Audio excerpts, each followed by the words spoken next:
What's up, guys, and welcome to part one of our three-part series where we talk about the three factors that are holding you back from achieving the success of your dreams. My name is Sean Kreiser, and you've tuned in to Freedom with Sean. If you have not yet subscribed to this channel, I invite you to click the subscribe button as well as the like and hit that bell for more notifications when I come out with part 2 and 3 of this three-part series. So the three factors as a summarization that will hold us back always from achieving our goals are this. Number 1, fear. Number 2, motivation and desire. And number 3, knowledge. Today is part 1 where we talk about fear. So I've come up with a top 12 lists on ways to overcome your fear of failure. Now, fear has several different acronyms. You know, the letters F-E-A-R oftentimes stand for different things. One of which, the more negative connotation that I've heard, is forget everything and run. There's another F word that often is replaced with forget, but we're not going to use that on this part today. The other more positive mindset regarding fear is face everything and rise. And so that's what we're going to talk about today. So let's jump right into it. Number 1 on my top 12 ways to overcome fear is understand, embrace, and accept fear for what it is. Fear has a very negative connotation in our society, but fear is not often meant to hold us back. Fear, in some ways, can absolutely strengthen us and empower us. If, for example, we are sitting in a cage with a tiger, fear might kick in and we might realize this isn't a very safe situation. I need to get my ass out of the cage. Bills come in. You've got no money. Fear kicks in and says, I am going to lose everything that I've got if I don't get these bills paid. And it will cause that fight or flight mechanism to kick in, and therefore need to take action to change the situation. And so with that regards, fear can absolutely empower us to make good decisions if used correctly. Number 2, there's an old saying that says, don't just do something, sit there. That is to say we need to feel fear. We cannot reactively run from fear and fill our time with just meaningless, useless activities. It is not beneficial whatsoever to try to avoid our natural feelings. We need to, as I said in step 1, we need to understand it, we need to embrace it, and we need to accept it. But also, you need to be able to just sit still and not run from your fears. That is very important. So number 3, once you've mastered steps 1 and 2, you need to get a mentor. You need to get a mentor, coach, or advisor who has what you want. The purpose of this is several different things, and I'll continue to talk about the importance of this, but you need to have someone who has gone before you, has achieved success, who has what you want, because we need to identify and see, you know what, that person had the same fears as I did, and yet he achieved or she achieved X, Y, and Z just as I want, and yet I can't figure out for the life of me how that is possible. We need mentorship. We cannot believe that we can do things on our own. And the saying that together we can achieve so much more than we could on our own has never been more true, and it's always been a timeless classic tale. So, number 4, with regards to our fear, we need to name it and share it. We need to essentially take inventory. Just as we would take inventory for a business, if we fail to take inventory of what's going on inside us, we will be led astray. So Emmett Fox, who wrote Sermon on the Mount, once said, we always act and react out of love or fear. You could call that your assets and your liabilities if you wish to. And so oftentimes we need to go down our list and check, what is it that is actually driving me? Am I acting and reacting out of love, or am I acting and reacting out of fear? For instance, if I were to do that, I would say something to the effect of, I'm fearful as to what everybody's going to think about this video. Are they going to think I'm stupid, or that I'm just a fraud or a phony, or maybe I'm just, I'm not good enough. Nobody's going to like me. I'm not funny. And, next thing you know, I've got no success. And then the kids aren't talking to me. Well, my wife's left me. I'm drunk in a gutter, homeless. And then I'm dead by next Tuesday. That would be called an irrational fear. That is probably not going to happen. But if we let that fester in our brain, if we let that marinate without getting it out, that will absolutely seem like a reality that you will not be able to shake. Therefore, we need to name that fear. We need to inventory it. We need to kind of peel the onion layer to be able to identify it. And that takes the power out of that fear. Because when you sit in that and you marinate and you let that anger and that rage and that resentment, all that stuff fester in you, you will stay in that. You will be getting something out of that if you don't have that mentor, if you don't have that understanding, and if you don't just allow yourself to feel that, you will absolutely believe falsely that you have some sense of control, and you will just sit there in that self-pity, which absolutely prevents you from being useful and of having valuable purpose to yourself, to your family, and others to be able to succeed, to be able to grow as an individual, as a mentor, as an entrepreneur, whether it's in business, whether it's in your relationships, your health, your wealth, whatever it is, you need to be able to grow. That leads me, after we've named it and shared it, we need to identify our weaknesses and our strengths. That would also fall into a liabilities, weaknesses, and strengths, assets column. You need to be able to see where it is that you have shortcomings, and you therefore need to recognize, I am not so great at, say, the technical side, so I'm not going to be in charge of the emails process, but I really like talking to people, and I like doing sales, or I like being able to produce content and talk to people and share value. That is therefore your assets, and you need to be able to outsource the crap that you are not good at. You need to be realistic, and you need to have people's input and opinion that you value, that you trust, who have gone before you and created success, as well as taking into account some accuracy and some realism there. Number 6, you need to make goals and declare them. If you're thinking to yourself, I want to make $10,000 a month and I want to go on vacation in the Bahamas in December, and I really want to ask that girl out who I think is cute from the coffee shop, and if it just stays in here, it will just stay in there. It's not going to become a reality. One of my mentors once had the notion of having a vision board or a dream board, where you need to have a vision. You need to see yourself becoming a reality, becoming a success, and acting your way into right thinking, and declaring that. Say you want to lose 20 pounds, you want to quit smoking, then you need to say to yourself, if you're 200 pounds and want to be 180, you need to believe that it's going to happen. And you got to say, I'm going to make a goal of losing 20 pounds in 6 months, and then take the necessary actions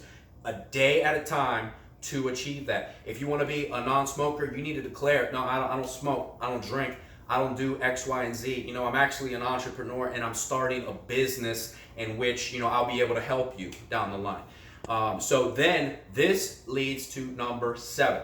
Take calculated risks. Do not just be impulsive or reactive just because you realize you need to be taking actions. The saying, restraint of pen and tongue and pause when agitated, will serve you for the rest of your life. I have never known anyone who took an extra 5 to 10 seconds before making an action or taking action to regret that. But someone who hastily jumps into without thinking things through will absolutely react out of fear. So you really need to recognize that you need to take calculated risk, and therefore this goes back to having a mentor, someone who can guide you and help you take the necessary steps, which leads to step or number 8. Take action every day. Something. Do something. If, for instance, again, in assessing where you have shortcomings, where you have strengths, and you know the things that are assets to you, you need to get away from your weaknesses and embrace, focus on your strengths, and you need to take an action every day. It's wonderful to recognize our shortcomings with regards to, say you are a very shy person. You will always perhaps have that in your nature, but you can absolutely make progress. You will never be perfect, perhaps, in your natural God-given shortcomings, but you can absolutely make progress by taking actions. Let's say you're uncomfortable talking on the phone, but you want to improve your communication skills. You need to force yourself to just make a call every day. If that is too big of a step, start with just texting someone. Take some baby steps. If texting is too much, role play. Type it out, but take an action and commit to being accountable every day for making progress. Number 9, have a vision. Again, this is along the lines of visualizing success. I love the saying, vision will cost you, but doing nothing about it will kill you. All successful entrepreneurs or just individuals in their lives, they have visualized themselves getting that $1 million check. They visualize getting the gold medal around their neck. They visualize having the successful relationship, the happy family. You have to visualize it, believe it, and then take the necessary actions to achieve it. Number 10, continue to grow. Continue to educate yourself. If you believe you have it all figured out, your ass is done. There is no more room for growth if you believe you're a know-it-all and don't need any more help. Again, going back to the need for a mentor, this is how we continue to grow and not plateau. We need to stay teachable. I don't care what level of success you have. Michael Jordan, all of the greats. Michael Jordan's one of my favorite athletes of all time, but he always had a mentor. I mean, Michael was bad, but he continued to grow because he continued to listen and he continued to remain teachable. And he, in turn, became a mentor to many others and continues to grow. So always strive to not only take action every day, but to learn something new every day. Step number 11 is have gratitude no matter what. I don't care if you're in jail right now, if you are living on the streets right now, if you're in poverty, if you're in a mental institution, there is always, always, always something to be grateful for, no matter how minimal. And this gets into mindset. This is a matter of positive thinking and having gratitude instead of living in a lack of abundance and fear and not being able to, and disbelief of self. If you have gratitude, you are going to be on the side of being grateful not only for what you have, but believing in better achievements, better things, and growth. So this is absolutely huge. And I remember being in desperate times and always being told, you know what, Sean, tell me 5 things that you're grateful for. And begrudgingly, I wouldn't believe it. I would say the air I'm breathing, I have socks on my feet, and whatever. Just being so pessimistic and negative. But again, this is taking an action. Gratitude is not a thought as much as it is an action. So you need to act your way into right positive thinking. You cannot just sit there and just positivity is just going to flow. You need to take these steps and you need to act your way into right thinking. Number 12, stay open-minded and honest. If something is not working, you need to be realistic that life and success is not just a one-track path. There are many different ways for opportunity, for success, And even on a path to success, you are going to have failure, and you need to be honest with yourself. This, again, is where we need to work with each other. We need to have others' opinions who we value, in which will continue to help us to grow. This is absolutely invaluable in the sense that you need to be open-minded, you need to be honest, and you need to be willing to adapt to change. I have a great video on willingness. If you haven't yet seen that, you can click on this link right above here where it's titled, "Is Your Why Bigger Than Your But?" And that means, are your reasons, your desires bigger than your excuses? And that needs to stay prevalent. You know, for a bonus idea on this, guys, you need to enjoy the ride. It's one thing to strive for success, but many of us do so at the expense of others. Sometimes we can perceive or believe that we are successful when in fact we have hurt a lot of people to get there.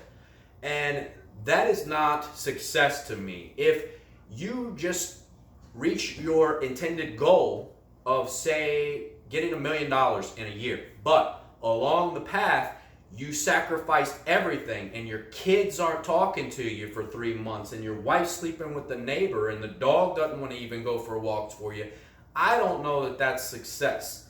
You know, so you need to have moderation, and you need to be very aware and focused on staying away from fear, but embracing the journey and just really enjoying the ride and trying to act in service. Because, you know, people want to work with you, people want to listen to you and partner up, who have a desire to earnestly help others, not to get over on others. You know, I know a ton of millionaires and successful athletes who are absolutely miserable because they've sacrificed everything and they're alone and they're lonely, and yet society would perceive that we were successful. And that was a huge part of my story. When I was in active drug and alcohol addiction, you know, I just lived in a state of absolute self-centeredness and fear, in which I could not break the cycle because I was so one-track minded that I had to have a drink or I had to have a drug no matter what, and nothing, I mean nothing, mattered to me except that one thing. The same applies in you know, business, where, you know, you might have $1 million, but what did you do to get there? You know, did you get to that out of fear, out of, you know, screwing people over and things of this nature? So I hope this video has been helpful to you. Stay tuned tomorrow when we get into the next topic, where we talk about motivation and desire. Just a little preview of that. We're going to talk about motivation. We're going to talk about intrinsic motivation and external motivation, and the different things in which motivate us and drive us. So again, you tuned in to Freedom with Sean. My name is Sean Kreiser. And if you want more content like this, hit that subscribe button. And if you want to partner up with me and learn how to make more passive income online to create more freedom of finances and time for yourself, look on the description below and look at my #1 recommendation for generating more passive income online. Thanks so much for tuning in, guys, and I'll see you next time. Take care.